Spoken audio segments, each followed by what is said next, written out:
G'day, I'm Mark Rothfield and thanks for watching Club Marine TV. The Whittley name needs no such introduction because they've been building runabouts in Australia for 70 years. But the new Sea Legend 27 hardtop is certainly worthy of a mention. It's the biggest SL model built and it's also their first all-new design for this range in over a decade. So without further ado, let's check it out.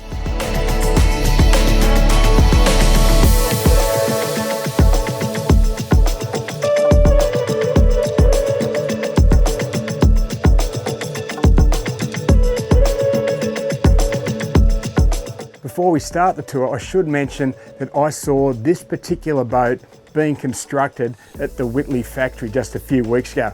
It was a bare shell back then, but you really got an appreciation of just how much quality Whittley puts into every boat they build. They're not as quick or as slick as the US and the European manufacturers perhaps, but I love the fact that you've got this sort of hand craftsmanship. And the construction team, they've been there a long time and they're really wedded to each boat they build. There's a higher care factor. You only have to see the way that Whittley care for their moulds to see that. You have to see it to believe it. Also, their gel coats, absolutely the highest quality you can buy, and that's reflected in the finished product. Same with things like the upholstery. This has a soft touch upholstery that's cool. Comes from Italy, a little bit more expensive, but nothing's too good for this particular boat. Whittley still employs a glass encased timber in some of its smaller models. They say it's a little bit quieter, but in this case it is a full composite grid underfloor. It's also foam filled, so you do get that natural quietness. And I think for the long term, that's a great idea. A trailer boat of this magnitude has a huge amount of scope for design features and options. And Whittley has thrown the kitchen sink at this particular test boat. In fact, it has thrown in a sink along with luxuries like a diesel heater, because this boat's going to Melbourne, and lots of other features. Really, it's a hybrid crossover between a hardcore fishing boat and a soft-centered family and water sports boat. Whittley's in-house research shows that people want a little bit more flexibility with their boat usage these days. They don't want to be just pure fishing, and again, this can cater for both markets. Make no mistake though, you are looking at a fantastic fishing cockpit. It's the largest ever seen in a Sea Legend. In fact, it's 18% bigger than the previous model, and this space will never go to waste. Nice and open. Looking around some of the features now, you've got this fold out rear lounge. Now, when you're fishing mode, that can tuck in underneath, or you can actually remove it altogether, so you get really great access to the stern. Everything's nicely padded. Love the fact it's got this starboard side door, so great for getting fish in, great for getting dogs in off the dock, or just easy transition when you're at a wharf. Got some steps up here leading up to the bow. Again, nice handhold, so you can go down the side decks to get to the bow, or you can go through a hatch in the cabin. Love this flooring. There's plenty of this non-skid. Fishers are going to love this bait board. It's a new design. It's got a slightly deeper sink here. That's plumb, so everything can go straight out. Plenty of rod holders on board the boat. Live bait tank back here, that's nicely integrated. And on the other side, you've got a little sink for your hand. And again, just one of those little luxury touches that fishers are going to love. When you push this button here, you get a little waterfall over the side, freshwater hand wash, and it all goes over the side. Aside from storage pockets, there is a huge amount of storage underfloor as well. Lift that up and it accesses a removable 180 litre fish kill tank.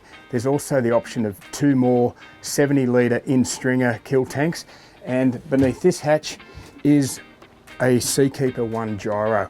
Comes with its own 300 amp battery. Now that is a $40,000 option on this boat, but it is really fantastic in certain sea conditions, particularly if you're trolling or even at drift when you're getting side conditions. That would really pay for itself. The boat doesn't need it, but it's nice to have it. The family comforts start right here amidships. First thing you notice, there's a slide out electric awning. So it protects you from the harsh sun when you're at anchor, and when you're fishing, you can actually slide it in at the push of a button. Beneath are 2 seats, optional here. You can have these nice back-to-back mouldings, or you can have a stainless steel U-bar if you prefer, or a combination of both. Another new feature of the 27 is this hardtop, and I really like it. It's got 2 hatches built in, opening windows on both sides so you get that nice flow through, but great protection. Brand new windscreen design. They've created it so there's far less sort of blockiness, really great sealing, waterproofing, and it looks as good from the outside as it does looking out from inside. Nice stainless steel construction here, good handrails, so when you're moving about the boat, you've always got something to hold on to. Moving forward into the boat, passenger seats are really nice, high quality. They've gone for fantastic material with these really nice firm bucket seats. And I must say, I love this Helm station. This console was designed around this 19-inch Simrad, so it dominates, gives you all the information being a multi-function screen. Got a little bit of space here for the switches, high quality steering wheel, that's Italian. And again, another very clever feature on this boat is this moulding here. So it gets the throttle binnacle out of the way, no bumping your elbows or anything like that. And they've used the space in there really cleverly for things that would otherwise normally be on the dash. For example, this boat has a bow thruster, which is unusual for a trailer boat, but there will be times when you need it. The joystick control is right here. The Simrad, you've even got your anchor counter here. So it's getting everything out of the way and it's beautifully recessed, yet at the same time when you're driving, it's so easy to access. The big hits keep on coming when you enter this cabin, which is the highlight of the hybrid features. They say they've increased the headroom by 12%, and I didn't bring a calculator, but I would believe it. It feels really nice and airy down here. Lots of light coming in, really nice dark headliner. Looking around, you've got this large bed that can also convert into a dinette. Anglers are going to be spoiled by a stand-up shower, and ladies are going to love the fact that you have a cabin door that you can actually lock when they're using the head. Great galley as well. I said they've thrown the kitchen sink at it. Well, it's in here alongside a little 24-volt induction cooktop. It's got a really nice size fridge, everything you're going to need for a good weekend. The test boat has a twin lithium battery system which incorporates Brunswick's Fathom technology. Now that's a game changer for maxi trailables like this because it reduces the need for a genset. You can still run air conditioning, you can run that Seakeeper and not worry about your batteries. Of course, the V10 that's powering this boat has a nice big 150 amp alternator that will quickly give them some charge as well. And speaking of that V10, how about we give it a run?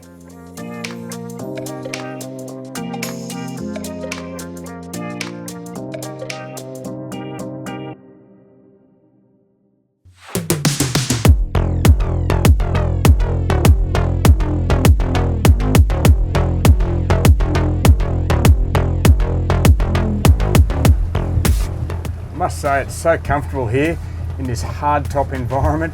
It's actually a winter's day in Sydney and I'm wearing a short sleeve shirt. Now let's talk power first of all. Standard is a V8 300 horsepower Mercury, which is a really nice motor. If you prefer twins, you can have twin 225s. That brings in some advantages. You get the twin props, you get that greater reassurance if you're going long distances. Also gives you the option of a joystick and things like the Skyhook control system, which is really great technology, but it does add dollars and it does add weight. You can add stern drives if you want to go that way, particularly if you like a big marlin board. There's the option of a 250 horsepower Volvo Penta V6 or a 350 horsepower V8 Volvo. Diesel wise, you're looking at a Mercury power plant, but we're seeing far less of them these days now that the outboard manufacturers have got their act together. Which brings us to the power on this boat. It's the new V10 400 horsepower Mercury Verado, and I am a massive fan of these motors.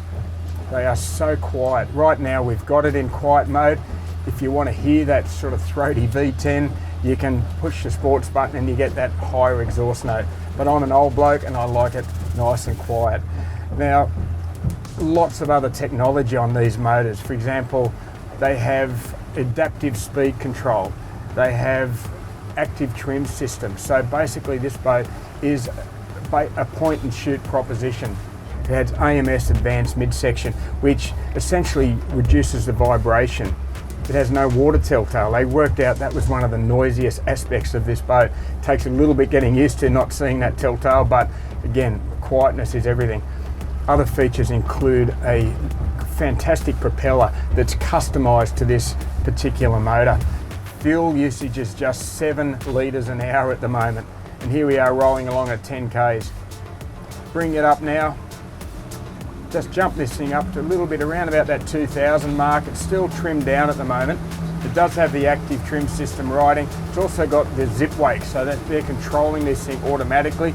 You can override it, and I do like to do that sometimes with your own power trim. So right now, trimmed down 15 kilometres an hour for about 2000 RPM, 18 litres an hour we've jumped up to. Such a quiet motor at these speeds. Just give it a little bit more now, just that instant punch there. Not quite planing yet, but we're jumping up now. That's about 2,500 revs. Such a beautiful motor this, and such a nice hull. That foam-filled hull is just taking whatever little chop that the harbour's throwing at us at the moment. Can't hear it at all. Now 30 litres an hour for 24 kilometres an hour. Really good economy.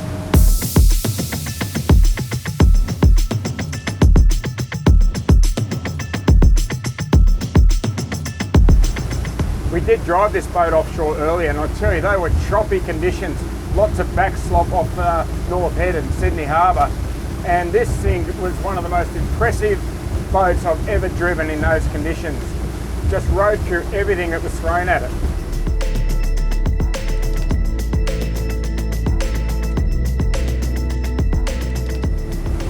We don't have the Seakeeper going, it's just relying on that little bit of zip weight control, just encouraging you to go quicker. So here we go, really see what she's got into the breeze, and that is 72 kilometres an hour, 127 litres an hour as well. But we've got a 380 litre tank down there, so we can go a long distance even at this speed. Beautiful, that is so impressive. Bring it back now, a little bit of trim down. Let's see, really hard turn. And it holds it. Again, no hand on the throttle, no loss of speed. This boat is so well matched to that power plant. You have to feel it to believe it.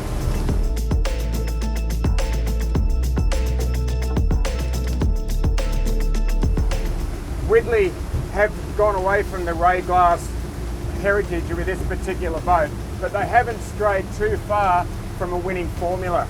There's still that 23 degrees dead rise, still nice big reverse chines, and it performs really well with all sorts of power. 300 horsepower would be fine for this boat, but 400 I reckon is even better. It does justice to the potential that's in this hull, giving it a little bit of acceleration. Now, here we are quite happily doing 48 kilometres an hour. Let's just pump it up and straight into that. 60. Really want to see how she's going to go here. Trimmed out a bit. 70. It's got more left in it. Still going. There it goes, even more. 70, 70. Just that little bit of trim. Here we go, 80. Loves that little bit of trim. Such an impressive hull. So well married to this particular motor. I love single horsepower outboards. They can deliver lightweight, fuel economy, and weight is a very important factor in this case. This boat, you won't get much change out of 4 tonnes when you're talking trailable. It's got a 380 litre fuel tank. It's got 120 litres of water. All that adds to the weight. So a single outboard will really make a difference in keeping that towing weight down. Yes, you can do it with the twin 225s. You have a boat that's already got legal trailable beam, and so you will be towing this a lot. A Land Cruiser will do it. I think really though, you're up around that sort of Ram 4.5 tonne territory to be comfortable. The trailer that comes with it, the Mackay trailer, is a beautiful trailer. Sits really comfortably. And of course, when you put them in the water, it's such a practical boat to have. Handled sea conditions like nothing else. When they set out to build a crossover boat, they really succeeded.